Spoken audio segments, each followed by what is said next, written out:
வணக்கம். இன்றைக்கி நம்ம பார்க்க போகிற சமையல் என்னென்னு பார்த்திங்கன்னா, இட்லி, தோசை, ஊத்தப்பம், பொங்கலுக்கெலாம் தொட்டு சாப்பிட்ற மாதிரி ஒரு அருமையான தக்காளி சட்னி எப்படி செய்யலாங்கிறத பார்க்கலாம். ரொம்ப சிம்பிளாகவும் இருக்கும், டேஸ்ட் நல்லா அட்டகாசமாக இருக்கும். வாங்க இந்த அருமையான தக்காளி சட்னி எப்படி செய்யலாங்கிறத பார்க்கலாம். இப்போ ஒரு பேன் எடுத்துக்கலாம். இதில் பார்த்திங்கன்னா நல்லா ஒரு 3 டம்ளர் அளவுக்கு தண்ணி சேர்த்துக்கலாம். தண்ணி நல்லா சூடாகட்டும். இப்போ தண்ணி நல்லா கொதிக்க ஆரம்பிக்குது. இதில் வந்து 15லேருந்து ஒரு 20 வரமிளகா சேர்த்துக்கலாம். இது காரம் இருக்காது, அதுவும் சின்ன மிளகா தான். அதே மாதிரி ஒரு 4 பல் பூண்டு சேர்த்துக்கலாம். மீடியம் சைஸாக ஒரு பெரிய வெங்காயம் நீளமாக நறுக்கி வச்சுருக்கேன், அதையும் சேர்த்துக்கலாம். இது கூடவே மீடியம் சைஸாக 2 தக்காளி இந்த சைஸுக்கு 2ஆக கட் பண்ணிக்கோங்க. நடுவில் உள்ள விதையெல்லாம் எடுத்துகிட்டு இப்போ அதையும் சேர்த்துக்கலாம். அது நல்லா கலந்து விட்டுட்டு மீடியமான ஃப்ளேமில் வேகட்டும்.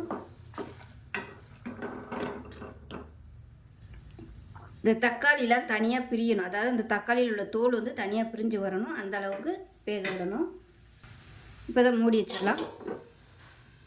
இப்போ எப்படி இருக்குன்னு பார்க்கலாம்.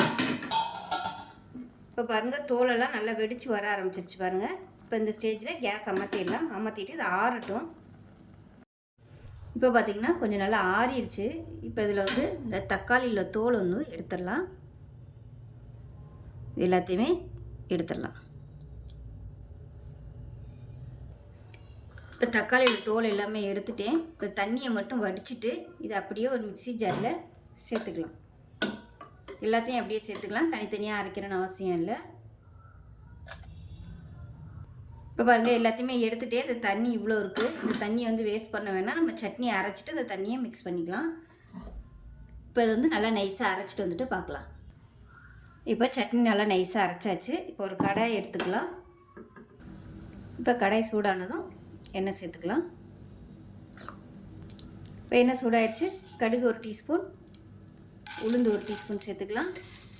கொஞ்சமாக கருவேப்பிலை சேர்த்துக்கலாம். கடுகு உளுந்து நல்லா வெடிக்க ஆரம்பிக்குது. பறச்சு வச்சுருக்க சட்னியை சேர்த்துக்கலாம்.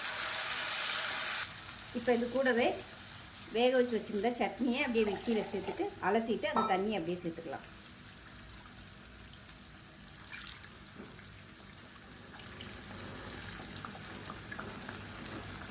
நல்லா கலந்து விட்டுக்கலாம். இப்போ இதில் உப்பு சேர்த்துக்கலாம். இப்போ இந்த சட்னிக்கு தேவையான உப்பை சேர்த்துட்டு நல்லா கலந்து விட்டுக்கலாம். கலந்துட்டு ரொம்ப கொதிக்கிறன்னு அவசியம் இல்லை, லேசாக ஒரு கொதி வரவும் அமர்த்திடலாம். இப்போ பாருங்கள், லைட்டாக கொதி வர ஆரம்பிக்குது. இப்போ கொத்தமல்லியில் சேர்த்துட்டு அமர்த்திடலாம். அவ்வளோதான், அருமையான சிம்பிளான தக்காளி கார சட்னி ரெடி ஆயிடுச்சு. இட்லிக்கெலாம் சூப்பராக இருக்கும். செஞ்சு பாருங்கள். செஞ்சு பார்த்துட்டு எப்படி வந்துச்சுங்கிறத சொல்லுங்கள். வீடியோ பிடிச்சிச்சுன்னா லைக் பண்ணுங்கள், கமெண்ட் பண்ணுங்கள், சேனலை சப்ஸ்கிரைப் பண்ணுங்கள், பக்கத்தில் உள்ள பெல் பட்டனையும் ப்ரெஸ் பண்ணுங்கள். நன்றி.